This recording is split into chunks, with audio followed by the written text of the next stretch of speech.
No more guns. We love our sons. All right. No more guns. What's going on, folks? We're out here with our Black Media doing a special report. We got the March Against Violence here in Savannah. Come join us. Going to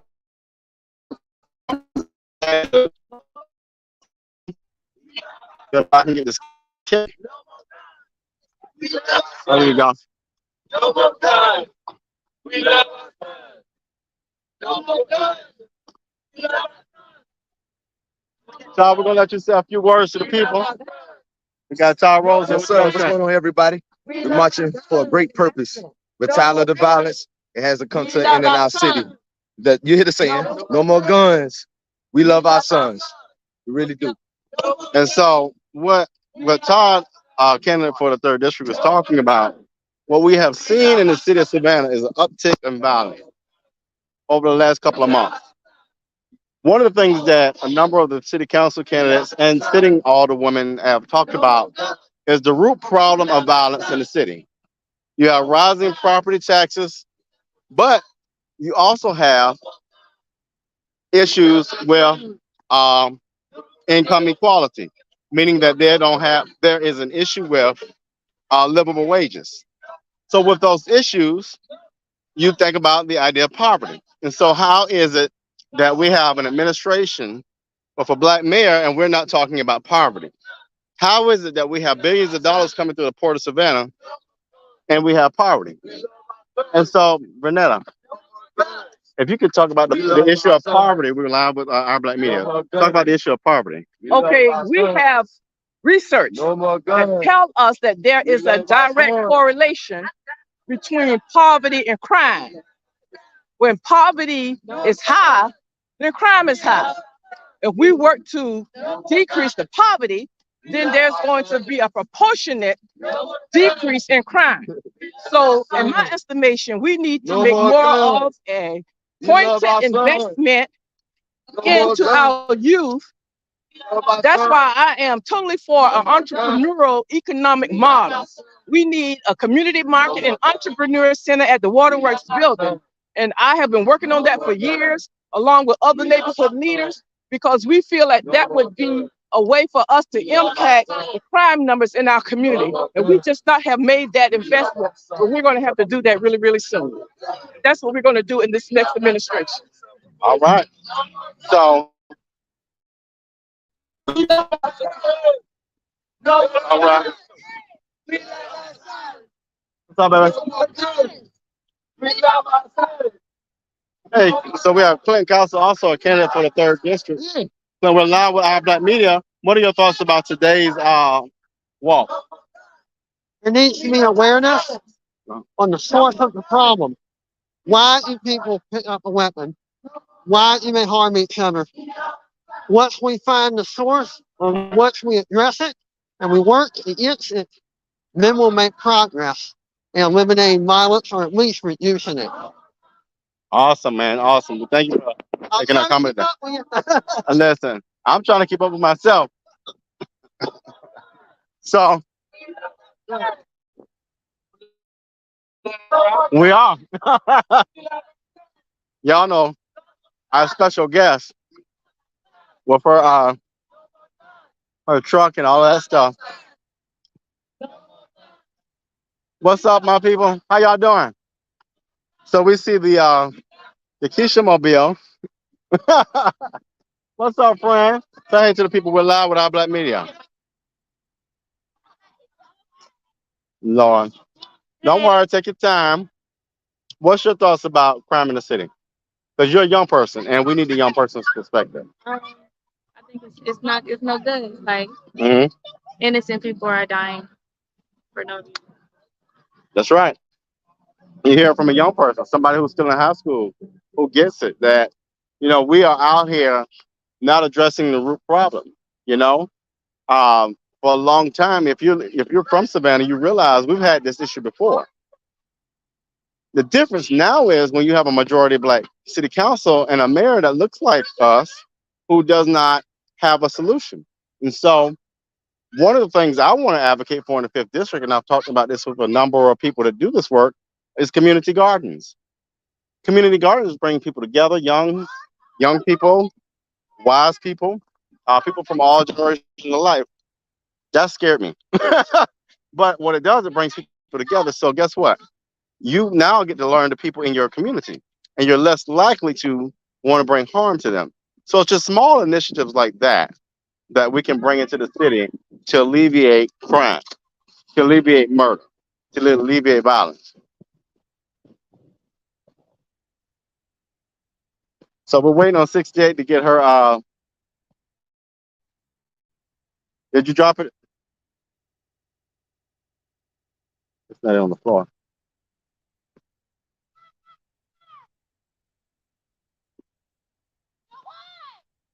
So I'm gonna get back to the group.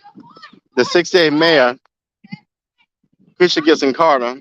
And one thing people need to realize to you all of the candidates that you see out here right now, it's just for to throw some glass in the street. Um, all of the candidates that you see out here, we're not connected. We're not running on a ticket like the other side, like the mayor and his cronies. We're not running on a ticket. We're running and we're working together because we believe in common issues. Common issue of crime and violence in the city has got to be alleviated. What's up, my brother? Y'all good? All right. Give me that whole thing. That whole thing. I'm blaming with you. All right. Well, shit. But what we got to do is do something different. What we have not seen from people. Hold on. Let me let you talk to the people. We're on live with our black media. What are your thoughts about today? Hey, everybody, how y'all doing? How you doing? This march should have been packed to capacity with individuals. But guess what? That's okay, because this ain't the first and it won't be the last. And we're going to do it again. And we want to see each and every one of you out here That's right. doing this, marching against gun violence. I want to send deepest sympathies and sincere condolences to Ernest Middleton and Marilyn Jackson. Both of those individuals lost their grandsons this week to gun violence. Enough is enough. Enough is enough. All right. Love y'all. God bless you. Peace out. Yeah, it's interesting that she raises that issue. I didn't know what word I want to use. It's interesting that she raises that issue. One young man was shot I think somebody told me more than 8 times. At what point do you shoot a person once, twice, but brutally like that? And the thing that is disturbing, and we've got to change the trajectory of this, is we killing one another. Notice I didn't say black on black crime because that doesn't exist. We killing each other. We got to bring back pride in our neighborhoods. We got to bring back love in our neighborhoods. We got to bring back self-value. What's up, young brother? You good? All right. You better be a voter. How old are you in? How old are you? Oh. How old are you? I'm 14. Okay, you can't vote. Y'all. You better be registered to vote in 4 years, son. That's right. That's right. We're walking through West Savannah, y'all. We're talking to the people. How you doing, my friend? All right. This is what you do, folks. But what we're going to do, I'll go back to a point I made earlier. You see us. Matter of fact, let me make this point. We have 3 candidates out here who are vying to be the next council person for the district, for 3rd district. That's powerful. They're talking, they're walking together in unity. You see the candidate for 68 mayor of Savannah. But you know what negativity some of our people will share? Oh, they must be on the same ticket. No, your mayor and his 2 cronies who hurt the black communities are on the same ticket. But we have a common goal, and that is to hold on. Let me let you talk. I know. Let me let you. Hold on. Talk to the people. We're live with Our Black Media. Hello, Savannah. Hello, Our Black Media. Tell them what you think about today. Well, I think it's great. We always appreciate when citizens mobilize, engage, and take their rightful place in our local government. This is how we become the change that we want to see. We cannot effectuate change by sitting on the sidelines. We have to get involved. And we know that rallies and marches do not stop crime. It is only via policies that help us eradicate poverty in our community. It is only through it is only through policies that involve equity and inclusion uh, that we can really start to tackle crime. It is only through policies where we are assuring that we have a ready police force that can engage in community partnerships as well as opposed to community policing. If we continually want to be a part of the dynamic where the reality of what happens in our community is matched with real policies and real fiscal allocation to help us tackle these issues so that families can be whole and so that families can produce viable, plugged in citizens who can contribute to our community. So we appreciate the efforts of today. We cannot do it alone. We are one voice and one vote on council, and you all know by now what it means when we don't have 5 votes. So I think we better catch up with the group. Yeah, go ahead. So Yeah, let me hop. Lord, let me find a piece back here. Don't pull off yet, girl. All right, go ahead. All right, so I'm riding in the back of the truck. But you heard some buzzwords, y'all. Community, growth, votes. These are things that are so important if we want to change the direction of what we see in this city. I want to bring your attention to Chicago. And many of us know Chicago as a high murder capital, a high violence area. Do we want that for our city? And I think the answer for that would be no. But what you've got to do as citizens of this community, of this great city, is go ahead. I'm done. What you've got to do is put people in place who are beyond the ideas of 15 years ago. What worked 15 years ago is obviously not working now. The rhetoric, the rhetoric, the rhetoric, the rhetoric is all we hear. The action is what we need. And so we're at a place now where we're at a juncture where you're going to make a decision on number 7. And will you vote for the same or will you vote for progression? You just heard someone say 2 people lost their grandchild. Are you willing to lose your grandchild because you put the same older person back in the 5th district? Are you willing to lose a family member because you put a mayor who did nothing for 16 years back in that mayor seat? Are you willing to lose a mom, an uncle, a grandfather because you put Perty back in that seat, or Palumbo back in that seat? What are you willing to lose because of the status quo? Because at the end of the day, you don't get a return on the investment already because of rising property taxes. But yet they're getting payouts. Maybe not all of them, but I'm not going to mince words, and I never have.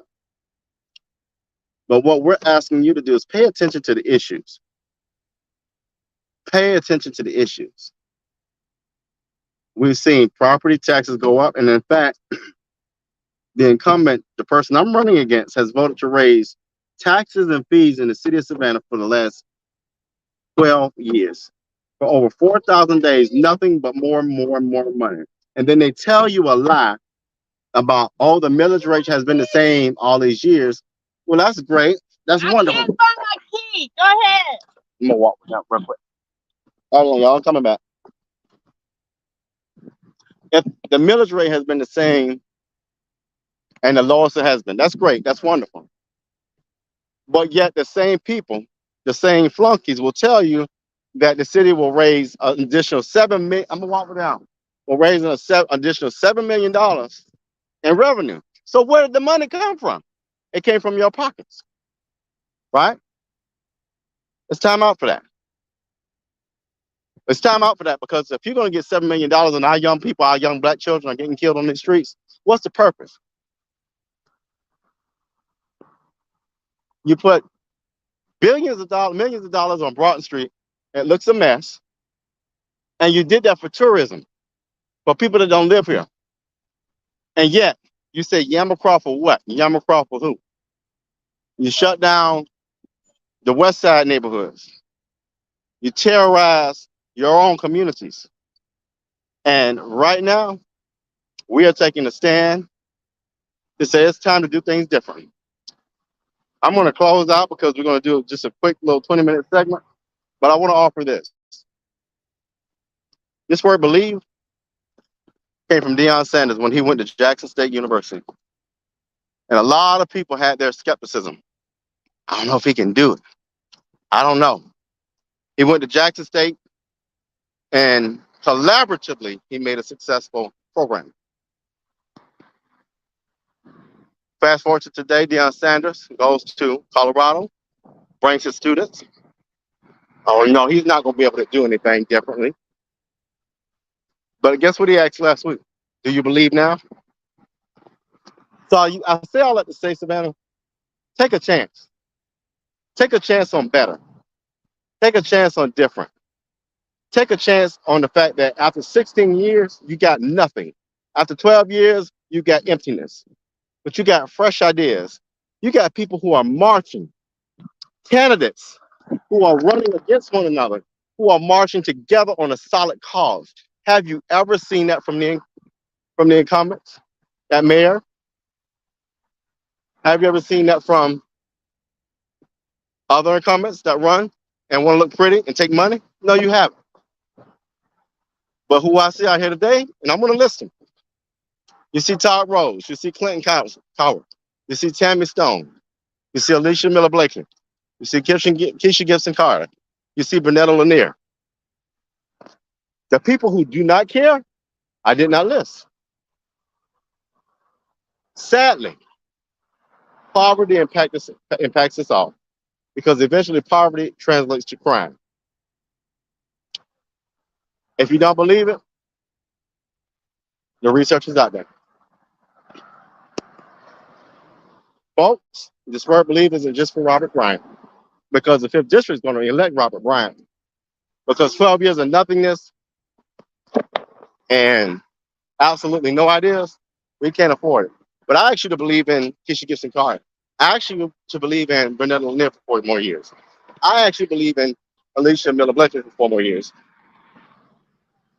And when we add the 4 horsemen to that conversation, we change the direction of this city for years to come. Hollis, you got any last words for us? You got any last words for the audience? Fighting and making. When I get there, right now I'm just battling this walk. You're going to make it. You're going to make it. It's like the walk of, let me tell you something. I'm going to go, y'all. We're going to do a 20-minute slot.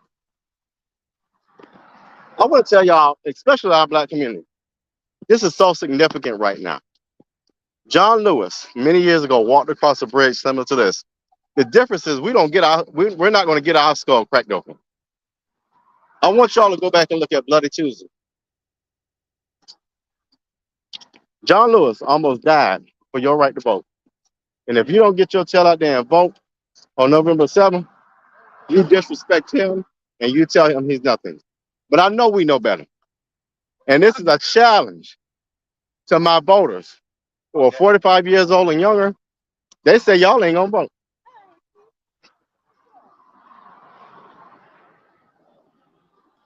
I bet y'all don't see Van out here. This lady has been to 4 or 5 programs a day. 4 or 5 programs a day. I said it. Come on, baby girl. Say something to these eyes. Say something to the viewers. What's your thoughts about today? Dr. Violence. Dr. Violence. Simple as that. We are standing with our people. We are walking with our people. We're perspiring with our people. But most importantly, unlike this mayor and all the other alder persons that are not here, we are engaging and we are tuned in and we are listening to the citizens of Savannah. And we are in tune to find solutions. All right, with that, we're going to sign off. Maybe we'll do a commercial, but that's all we got for right now, y'all. Y'all take care. We'll see y'all this week on our podcast.